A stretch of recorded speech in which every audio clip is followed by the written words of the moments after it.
आता हूँ चुनाव पे, क्योंकि झारखंड का चुनाव है और महाराष्ट्र का चुनाव है। ऐसे में लगातार एक के बाद एक बयानबाजियां हो रही है और इसमें जो है सबसे ज्यादा भारतीय जनता पार्टी के दो ही बयानबाजी हैं, एक कटोगे बटोगे और दूसरा एक रहेंगे सेफ रहेंगे। ये दोनों नारे को आप किस तरह से देखते हैं, इसको जस्टिफाई? समाज में विद्वेष फैलाने के तरीके, लोगों को बांटने के तरीके, लोगों को धर्मांधता में उलझाने के तरीके, लोगों को आपस में लड़ाने का तरीका है सिर्फ, इसके अलावा और इसका मतलब कुछ नहीं है। अगर उनके पास इतनी हिम्मत है, आपने 10 सालों के कार्यकाल में बहुत बढ़िया काम करे, उन कामों को सामने रखो ना साहब कि हमने ये काम करे, जनता आपको अपने आप वोट दे देगी। जनता कहाँ पीछे हटती है? जनता को चाहिए क्या? अल्टीमेटली काम ही तो चाहिए। जनता को शासन व्यवस्था बढ़िया चाहिए, जनता को प्रशासन बढ़िया चाहिए, जनता को सुविधाएं अच्छी चाहिए। आज ही टोल टैक्स की दरें दिल्ली मुंबई एक्सप्रेसवे बना के इन्होंने बड़ा जबरदस्त प्रचारित करा, हमने दिल्ली मुंबई एक्सप्रेसवे बना दिया। आज उसकी टोल दरें पता है आपको 3 गुनी हो गई हैं। 50 रुपये टोल हुआ करता था, 150 रुपये हो गया, 150 रुपये हुआ करता था 450 हो गया, 450 हुआ करता था सीधा 1650 हो गया, 1550 हो गया। 3 गुने दरी कर दी है। अब उसमें सब चुप हैं।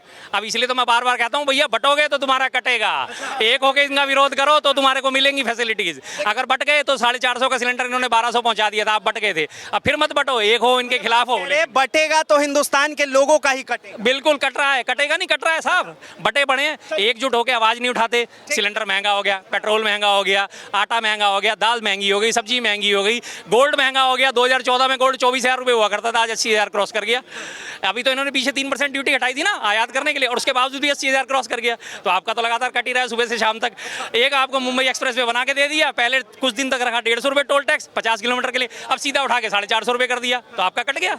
अब भी अगर आप इन चीज़ों का नहीं समझोगे तो आपका तो आगे लगातार कटता रहेगा। ये तो साफ साफ कहते हैं, इंडिकेशन देते हैं। हमारे नए स्टेप ये हैं, अगर आप समझ सको तो समझ लो, लेकिन जनता हमारी बेचारी नहीं समझ पाती, फिर इनके झांसे में आ जाती है। देखिए साफ तौर पे सवाल उठा रहे, क्या कहेंगे सर? बटोगे तो कटोगे और एक रहोगे सेफ रहोगे। बिल्कुल सही कह रहे हैं, बिल्कुल सही कह रहे हैं मोदी जी के। आप इस बयान को किस तरह देखते हैं? एक रहेंगे सेफ रहेंगे, एक क्या रहेंगे? बीजेपी में रहेंगे? अच्छा नहीं, मतलब बीजेपी, उनके कहने का मतलब है बीजेपी में रहोगे तो सेफ रहोगे।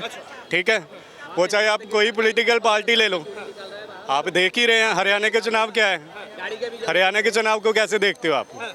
कैसे देखते हो? कहा तो जा रहा है कि बीजेपी ने एक नारा दिया था योगी आदित्यनाथ ने कि बटोगे तो कटोगे, इसी पे जनता एकजुट हो। आप हरियाणा के चुनाव को कैसे देखते हैं जो रिजल्ट आए? आप मीडिया में हैं, आप बता दीजिए। नहीं, आप ही बताइए। जनता बताती है, जनता खुल के बोलती है। सभी कह रहे हैं, अभी कांग्रेस की लीड है, सभी कह रहे हैं। वो 15 मिनट में कैसे उनकी 15 से 50 होगी, बता दीजिए। देखने को तो ये भी मिला कि बीजेपी के नेताओं को गांव में नहीं घुसने दिया जा रहा था, लेकिन सरकार उन्होंने बनाई ना। यही तो खासियत है बीजेपी के। भी आप कुछ भी कर लो, डेमोक्रेसी नाम की चीज ही नहीं है। इलेक्शन तो सिर्फ एक टाइम पास है, बस एक तरह का। कांग्रेस अपनी सरकार बनाती तो डेमोक्रेसी वहां पे फुल होती। अरे सर, डेमोक्रेसी है ही नहीं अभी। एक बात बताइए, अगर झारखंड के अंदर, अगर महाराष्ट्र के अंदर बीजेपी अपनी सरकार बना लेती है तो इसका मतलब क्या डेमोक्रेसी है ही नहीं? बीजेपी जैसे बनाती है सारे देश को पता है, शायद मीडिया को नहीं पता। अच्छा, ठीक है। बीजेपी कैसे सरकार बनाती है? कैसे बनाती है बताइए।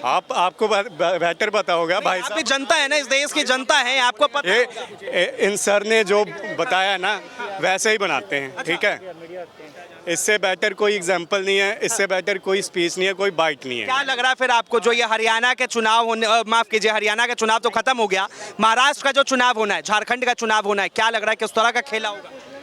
ये तो भाई साहब ने बता ही दिया है। अभी धक्केशाही है, जिसकी लाठी उसकी भैंस है। ठीक है, जिसकी लाठी उसकी भैंस है। जिसके पास 4 वोट ज़्यादा है उसको खींचेंगे, तोड़ेंगे, अपनी पार्टी में शामिल करेंगे। जो भी है साम दाम दंड भेद वो चलता है इनकी पार्टी में। अच्छा, वही चलता है, साम दाम दंड भेद चलता है। क्या कहेंगे? एक रहेंगे सेफ रहेंगे, ये बयान दिया है मोदी ने जी। ये जो बयान दिया है, एक रहेंगे सेफ रहेंगे, बिल्कुल सही बयान दिया। कोई गलत बयान नहीं। ये शर्मा जी है, मैं भी शर्मा जी हूँ। ठीक है, बहुत सारे मुद्दे ये उठाए हैं, बहुत सारे मुद्दे पर ये ठीक है, लेकिन कुछ मुद्दे ऐसे भी हैं जो गलत दिशा में जा रहे हैं। ठीक है, प्रधानमंत्री ने जो बयान दिया वो बिल्कुल सही बयान दिया। एक रहेंगे सेफ रहेंगे का मतलब क्या होता?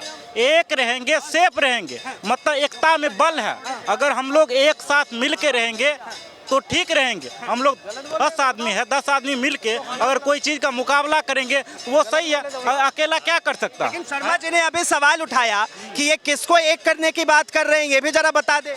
किसको एक करने की बात? सारे जनता को एक करने की बात कर रहा, और किसको कह रहा? आप देखे ने 1990 में क्या हुआ जम्मू कश्मीर में, आप देखे ने पश्चिम बंगाल में क्या हुआ, क्या हो रहा है। आप केरल उठा के देख लीजिए, तमिलनाडु उठा के देख लीजिए, तब आपको पता लगेगा कि एक रहेगा सेफ रहेगा क्या है। देखिए कह रहे एक रहेंगे सेफ रहेंगे। जयवाद जवाब देना चाहूँगा भाई साहब, क्या हुआ 90 में, क्या हुआ था कश्मीर में, आप बताइए। नहीं मैं तो सब बता दूंगा, आपसे मैं पूछना चाहता हूँ, जानना चाहता हूँ क्या हुआ था। अरे मुझे भली भांति प्राप्त है, लेकिन फिर भी अरे सर मैंने आपको बताते हुए डर लग रहा है। हमें क्या किस बात का डर, क्या हुआ था 90 में, क्या हुआ था, बताओ क्या हुआ। तो एक चीज पे मैं आपको रोकूंगा कि सबसे पहले इन्होंने बताया कि मैं भी शर्मा जी हूँ, आप भी शर्मा जी हैं। सबसे पहले जातिवाद करना कम कर दीजिए। जाति में पहले बांटने का बात बाद में कीजिए। जाति में बांटिएगा देश खुद ही टूट जाएगा। मैंने तो किसी से पूछा ही नहीं कि आप किस जाति के हो आज तक। एक मिनट भाई साहब, आज तक मैंने यहाँ जितनी भी बातें करी हैं, कभी किसी से मैंने पूछा तू सामने वाले भाई तू किस जाति का है, किस प्रजाति का है, मैंने तो कभी नहीं पूछा। चलो खैर इनकी बात इनके ऊपर रखता। अब इन्होंने बात उठाई कि 1990 की बात बताइए आप जरा, मुझे थोड़ा सा मेरा ज्ञानवर्धन करिए। 90 में क्या हुआ? 90 में क्या हुआ? 90 में हिंदू मुस्लिम का नैरेटिव हुआ था। वहाँ पर पता कर लीजिए ना, जम्मू कश्मीर में 1990 में पंडित कितना रहता था? पंडित 28% था, पंडित रहता था। उस सारे पंडित को भगाया गया। उसके साथ क्या क्या हुआ है आप उल्टा के देख लीजिए इतिहास के पन्ना। इतिहास के पन्ना उल्टा के देख लीजिए, खून की होली किसने खेला था। जानकारी आपको कहाँ से आई? अंदर का जीवा जानकारी कहाँ से कह रहे हैं? अभी ये केरला में हो रहा वो देख लीजिए। ये जानकारी आपको कहाँ से? जानकारी तो बताओ, ये जानकारी कहाँ से? इतिहास में लिखा है। इतिहास में इतिहास सरकार किसकी थी? इतिहास में लिखा है। कौन से इतिहास में? किताब का नाम तो होगा, नाम किताब में लिखा। सब कौन से किताब में लिखा? मैं तो वही पूछ। ये बता दीजिए सिर्फ सरकार किसकी? किताब पढ़िए, हम लोग भी किताब। जनता देख रही है, जनता पढ़ेगी ना, जनता पढ़ेगी। नाम तो 90 में सरकार किसकी? जवाब दे रहे हैं, जवाब सुनिए। 90 में सरकार किसकी? जवाब किसकी सरकार? आप बताइए ना, वही तो मैं आपसे पूछ रहा हूँ। हमें जो जानकारी है आपको दिया, आप बताइए ना। मैं तो सब बता दूंगा। अब मैं आपसे पूछ रहा हूँ, आप जो दोषी ठहरा रहे हो तो उस वक्त सरकार किसकी थी 90 में, ये जानना चाह रहा हूँ मैं। बीजेपी की सरकार से मतलब नहीं है। वहाँ हुआ क्या है? आप बता वहाँ हुआ क्या? मतलब क्यों नहीं है? कह रहे हैं इनको बस मतलब ये है कि वहाँ हुआ क्या है। क्योंकि इनके दिमाग में केमिकल लोचा है कि उस वक्त कांग्रेस की सरकार थी। हैं कांग्रेस की सरकार थी 90 में? नहीं, फिर किसकी थी?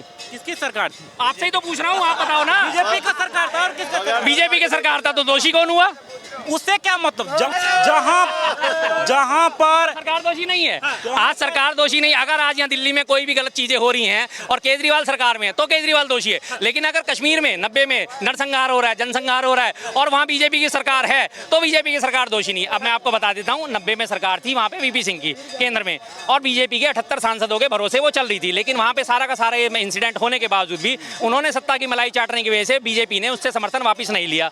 दूसरी बात, और उस वक्त वहाँ पे जगमोहन थे राज्यपाल। राज्यपाल किसके थे और जगमोहन आदमी किसके थे? वो भी बीजेपी के थे। उन्होंने एक बार भी कोई स्टेप नहीं उठाया, कोई स्टेप नहीं उठाया। मेरे पास सब कुछ का जवाब है। चलिए वो बात बीत गई, उसके बाद उस बात का जवाब थोड़ा सा जल्दी में। पिछले 10 साल से बीजेपी की सरकार है। आप कहते हो बहुत बढ़िया काम करिए। पिछले 10 साल में आप मुझे 2 फैमिली गिना सकते हो कि 2 फैमिली को कश्मीर में वापस पुनर्स्थापन करा गया उनका? अभी देख के आइए कश्मीर का हाल और 1990 में कश्मीर का हाल है, दोनों में कंप्रोमाइज कर लीजिए। हमने 90 से भी पहले देखा हुआ। 90 पे भी आएंगे।